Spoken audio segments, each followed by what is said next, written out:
Hello दोस्तों, runs off knowledge में आप लोगों का फिर से स्वागत है। मैं आज आपको प्रेस्टीज का इंडक्शन में एक फ़ॉल्ट आया है वो आपको रिपेयर करना सिखाऊंगा दोस्तों। जो इस प्रेस्टीज इंडक्शन में फ़ॉल्ट आया है वो आपको मैं बताने जा रहा हूँ। चलिए वीडियो को शुरू करते हैं दोस्तों। सबसे पहले देखिए, मैं प्रेस्टीज जो इंडक्शन है उसको ऑन कर लिया हूँ और उसके ऊपर एक पतीला रखा हूँ दोस्तों। उस पर थोड़ा सा पानी डाल रहा हूँ। आप लोग को ये नॉर्मल फेस करना पड़ता है प्रॉब्लम। देखिए, मैं पावर बटन को ऑन किया, उसके बाद ये जो चालू हो रहा है और बीच बीच में देखिए ये ब्लिंक कर रहा है। जहाँ 1100 लिखा हुआ वहाँ पे ध्यान दीजिए दोस्तों, वो बार बार ब्लिंक कर, यानी कि पावर आ रहा है और पावर छोड़ रहा है, पावर आ रहा है, पावर छोड़ रहा है। यानी कि आपका जो इंडक्शन है वो पावर ठीक ठाक कंटिन्यूअस नहीं दे पा रहा है। इसी को मैं आज रिपेयर करूंगा और इस वीडियो के माध्यम से मैं आपको इंडक्शन में होने वाले सारे प्रॉब्लम का सॉल्यूशन बताऊंगा दोस्तों। देखिए, ये पतीला गर्म हो गया है, जिसके कारण से मैं इसे कूट की सहायता से इसको रिमूव कर रहा हूँ। उसके बाद मैं क्या करूँगा, इस इंडक्शन को मैं स्क्रू ड्राइवर की मदद से खोलूँगा दोस्तों। देखिए, पहले मैं पावर इसका कट करूँगा। पावर कट करने के बाद ही मैं इसको ओपन करूँगा दोस्तों। आप लोग ज़्यादा देर तक चले हुए इंडक्शन को हाथ ना दीजिएगा, जिसके कारण जो इसका ऊपरी लेयर है जो बहुत गर्म हो जाता है और हाथ में आपको छाला भी पड़ सकता है दोस्तों। देखिए, मैं इसको स्क्रू ड्राइवर की मदद से इसको ओपन करूँगा। इसके जो सारे नट्स हैं वो फ़िलिप्स हेड है। आप लोग फ़िलिप्स हेड स्क्रू ड्राइवर भी यूज़ कर सकते हैं दोस्तों। मैं जस्ट नॉर्मल एक टेस्टर यूज़ कर रहा हूँ, क्योंकि ये प्लास्टिक बॉडी में स्क्रू टाइट किया गया है और बहुत ही आसानी तरीके से रिमूव हो जाता है दोस्तों। देखिए, मैं एक के बाद एक करके स्क्रू को मैं बाहर निकाल रहा हूँ। और आपको ये बात का ध्यान रखना चाहिए दोस्तों कि जब इंडक्शन आप ख़रीद रहे हैं तो बढ़िया कंपनी का ख़रीदिए, कोई लोकल ब्रांड मत ख़रीदिए, नहीं तो आपको बार बार प्रॉब्लम फेस करना पड़ेगा।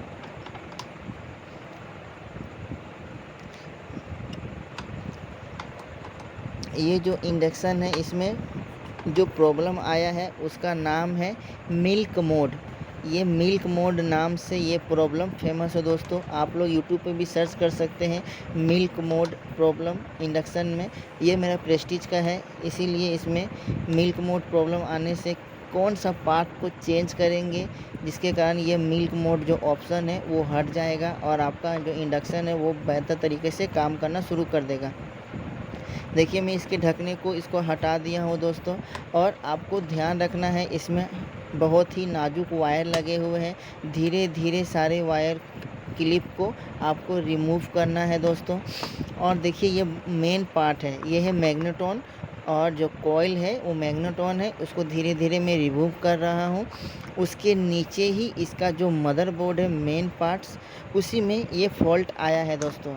यदि आपके डिस्प्ले में कोई फ़ॉल्ट होता तो वो पहला जो पार्ट में हटाया, ऊपर से रिमूव किया, उसी में कुछ प्रॉब्लम होता, यानी आपका बटन काम नहीं कर रहा है, डिस्प्ले काम नहीं कर रहा, तो वो पार्ट को आपको रिपेयर करना है दोस्तों। उसमें कोई दिक्कत नहीं आती है, ज़्यादातर दिक्कत आपको इस मदरबोर्ड में ही आता है।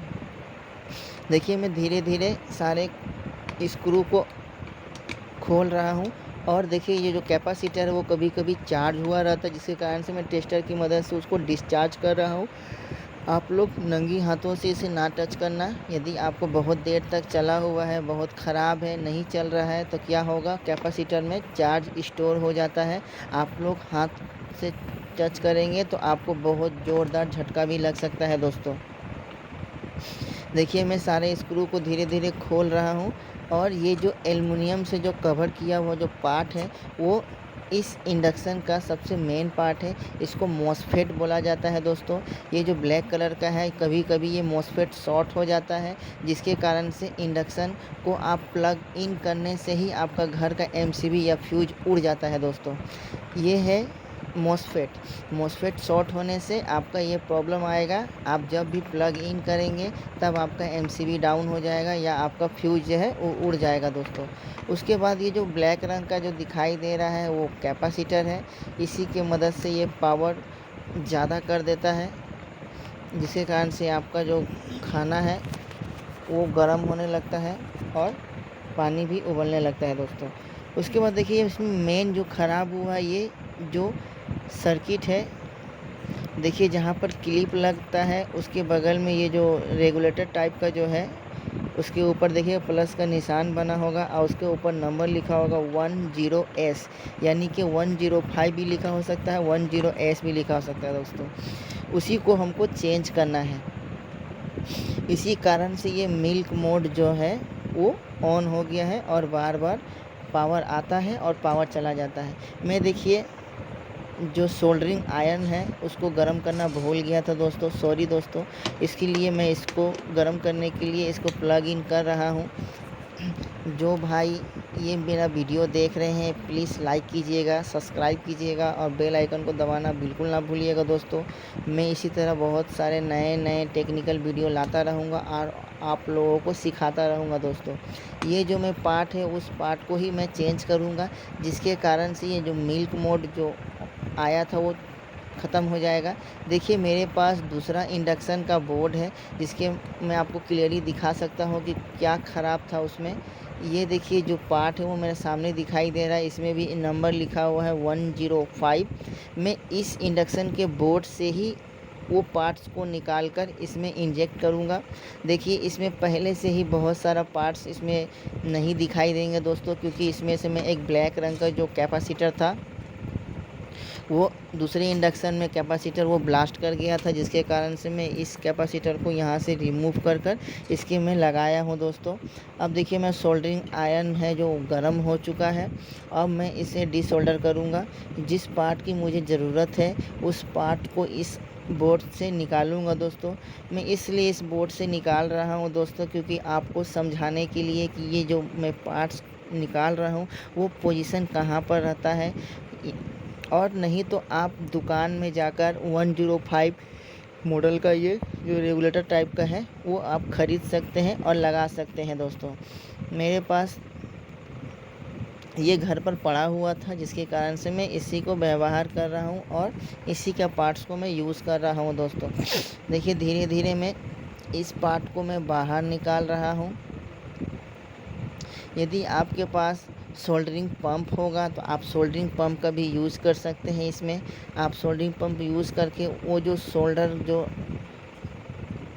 किया हुआ है जो ज़्यादा मोटा हो जाता है तो सोल्डरिंग पंप से आप उसको रिमूव कर सकते हैं। और जिसके पास नहीं है वो नॉर्मली ट्वीज़र या हाथ की मदद से उसको जस्ट रिमूव कर ले दोस्तों। देखिए मैं धीरे धीरे उस पार्ट को मैं बाहर निकाल रहा हूँ। ये हमारा दूसरा इंडक्शन का मदरबोर्ड है, जिसके कारण से मैं इसमें से ही निकाल कर उसमें फिट करूँगा दोस्तों। मेरे पास इस तरह से बहुत सारे प्रॉब्लम मैंने फेस किए हैं।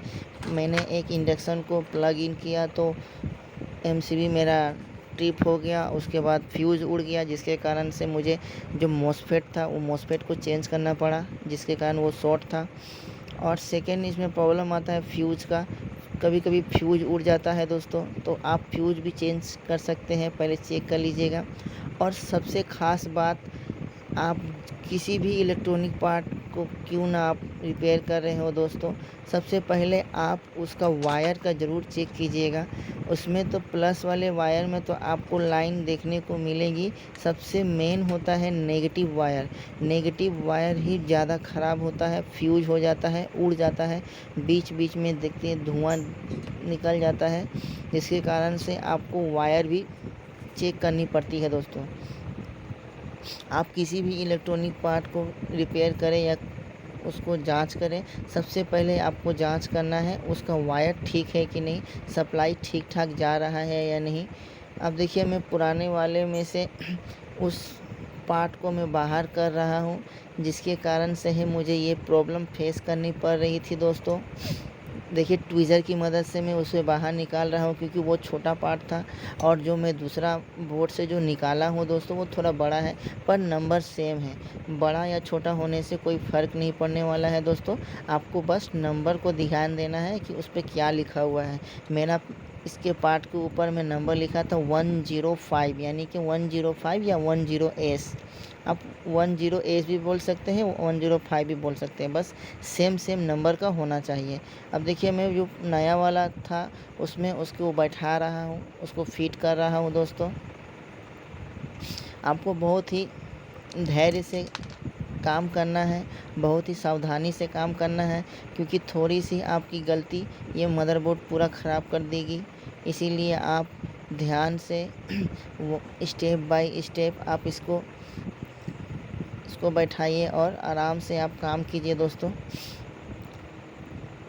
देखिए पुराना बोर्ड में कोई भी पार्ट फिट करने से पहले पीछे जो सोल्डरिंग किया हुआ जो रहता है उसको आपको सोल्डरिंग पंप से रिमूव कर लीजिए, नहीं तो ये सोल्डरिंग रॉड है उसी की मदद से उसके जो होल है उसको साफ़ कर लीजिए दोस्तों, तभी जाकर आप दूसरा नया पार्ट उसमें बैठा सकते हैं। देखिए मैं उसको थोड़ा बैठाने में मुझे परेशानी हो रही है, क्योंकि वहाँ पर सोल्डरिंग किया हुआ जो होल है वो बहुत ही छोटा हो गया था, जिसके कारण से मैं सोल्डरिंग रॉड से उसको होल को थोड़ा बड़ा किया हूँ और धीरे धीरे उसको बैठा रहा हूँ दोस्तों। बैठाने के बाद उसको मैं सोल्डरिंग रॉड से फिर सोल्डर कर दूँगा दोस्तों। देखिए इंडक्शन में जो होता है मेन पार्ट आपका होता है मॉसफेट। यदि आपका मॉसफेट शॉर्ट हो जाता है तो आपका जो घर का जो एमसीबी है, फ्यूज़ है, वो उड़ जाएगा। उसके बाद आता है ब्लैक रंग का जो कैपेसिटर है, वो कैपेसिटर का पावर कभी कम हो जाता है, जिसके कारण से आपको खाना बहुत लेट से पकता है, बहुत देर से पकता है। और है इसमें डिस्प्ले का पार्ट। यदि आपका प्लस माइनस का बटन ज़्यादा ख़राब होता है, पावर का बटन ज़्यादा ख़राब होता है, तो मार्केट में 2 रुपया 3 रुपया पर पीस के हिसाब से बटन मिल जाता है दोस्तों, आप लोग उस बटन का व्यवहार कर सकते हैं। देखिए मैं यहाँ पर इसको सोल्डरिंग कर दिया हूँ बहुत ही बेहतर तरीके से। अब मैं इसे असेंबल करने जाऊँगा। असेंबल करने से पहले इसको और अच्छा से ध्यान देना है कि मेरा जो पार्ट है वो ठीक ठाक बैठा या नहीं, क्योंकि जब लोड पड़ेगा तो वहाँ पर स्पार्क होगा, इसीलिए आपको बहुत बढ़िया तरीक़ा से इसको सोल्डरिंग कर देना है। देखिए मुझे एक बार में ही इसका फॉल्ट पता चल गया है कि इसका मिल्क मोड जो ऑप्शन चालू हो गया था, बार बार पावर आता था बंद हो जाता था, आता था बंद हो जाता था, तो इसका मतलब मुझे पहले से ही ज्ञान था कि ये चीज़ इसमें ख़राब है, इसीलिए मैं इसी को चेंज कर दिया हूँ, इसके कारण ये ठीक हो जाएगा। अब धीरे धीरे देखिए मैं स्क्रू को टाइट कर रहा हूँ दोस्तों, जिसके कारण से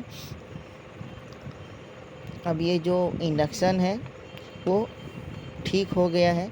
आप लोगों को ये वीडियो एंड तक देखना है, क्योंकि मैं जब पार्ट को चेंज किया हूँ, चेंज करने के बाद आपको मैं पतीला में पानी रख कर फिर से गर्म करके दिखाऊंगा।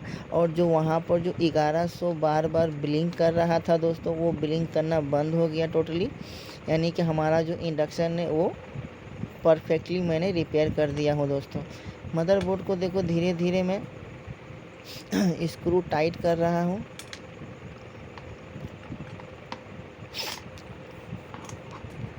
यदि आपको मदरबोर्ड में ज़्यादा प्रॉब्लम फेस करने को मिल रहे हैं दोस्तों, तो आप डायरेक्ट मैं सलाह देता हूं आपको कि आप उस इंडक्शन के मदरबोर्ड को ही पलट दीजिए, जिसके कारण से आपको ज़्यादा दिक्कत नहीं आएगी।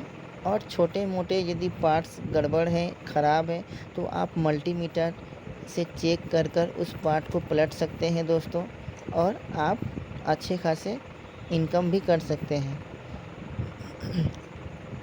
देखिए मैं धीरे धीरे असेंबल कर रहा हूँ। ये हमारा जो कॉइल है, मैग्नेट्रॉन कॉइल, वो मैं असेंबल कर रहा हूँ।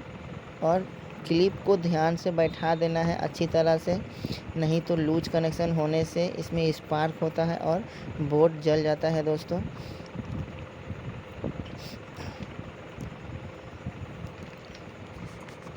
बस इसको मैं असेंबल करूँगा और उसके बाद ही ये हमारा रेडी फॉर वर्क में आ जाएगा दोस्तों। फिर से इसे मैं काम ले सकता हूँ। जो भाई मेरे ये वीडियो देख रहे हैं, प्लीज़ मैं उनसे विनती करता हूँ, आप लाइक करें, सब्सक्राइब करें और बेल आइकन को दबाना बिल्कुल ना भूलें। जब भी मैं कोई टेक्निकल वीडियो लाऊंगा, आप लोगों को नोटिफिकेशन मिलता रहेगा दोस्तों। इससे पहले मैं एक नोवा ट्रिमर था, नोवा ट्रिमर को भी रिपेयर किया था। नोवा ट्रिमर बैटरी से चलता था और बार बार उसे चार्ज करना पड़ता था, 5 मिनट में ही वो डेड हो जाता था दोस्तों। जिसके कारण मैं नोवा ट्रिमर को बैटरी फ्री बनाया था और यूएसबी केबल से चलाता था दोस्तों। देखिए इसका जो ऊपर का पैनल है, मैं इसको फिट कर रहा हूँ और इसका बोर्ड के संग असेंबल कर रहा हूँ। अभी भी मैं इसको चलाकर देख सकता हूँ, पर मुझे 100% कन्फर्म है कि मेरा जो पार्ट था वही पार्ट ख़राब था, जिसके कारण से ये मिल्क मोड प्रॉब्लम हो रहा था दोस्तों। इसीलिए मैं इसको डायरेक्ट फाइनली फिट कर रहा हूँ, स्क्रू की मदद से इसको टाइट दे रहा हूँ दोस्तों। स्क्रू ड्राइवर की मदद से इसको मैं टाइट दे रहा हूँ।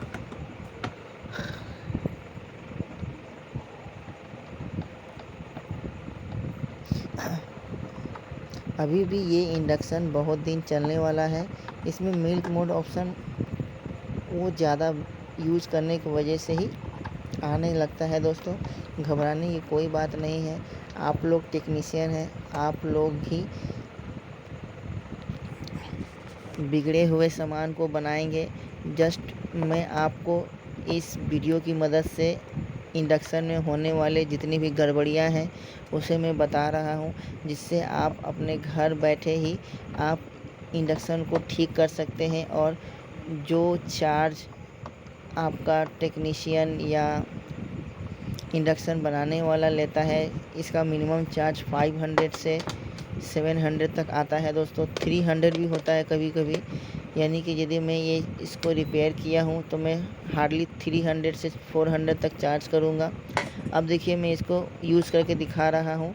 अब मेरा देखिए जो पानी है वो कंटिन्यूअस उबल रहा है, गर्म हो रहा है। और जहाँ पर 1100 लिखा हुआ है बार बार वो ब्लिंक नहीं कर रहा है, जिसके कारण से ये मुझे अंदाज़ा हो गया है कि मेरा जो इंडक्शन है वो परफेक्टली मैंने रिपेयर कर दिया हूँ दोस्तों। आप लोगों को फिर से मैं एक बार बोल रहा हूँ दोस्तों, यदि आप लोगों को वीडियो ये अच्छा लगा, प्लीज़ लाइक कीजिए, सब्सक्राइब कीजिए और बेल आइकन को दबाना बिल्कुल ना भूलिए दोस्तों। और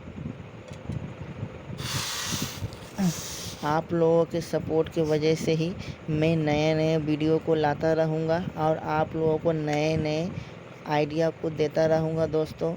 मेरा जो ये नेक्स्ट वीडियो होगा आप लोगों के एलईडी बल्ब का होगा। थैंक यू दोस्तों।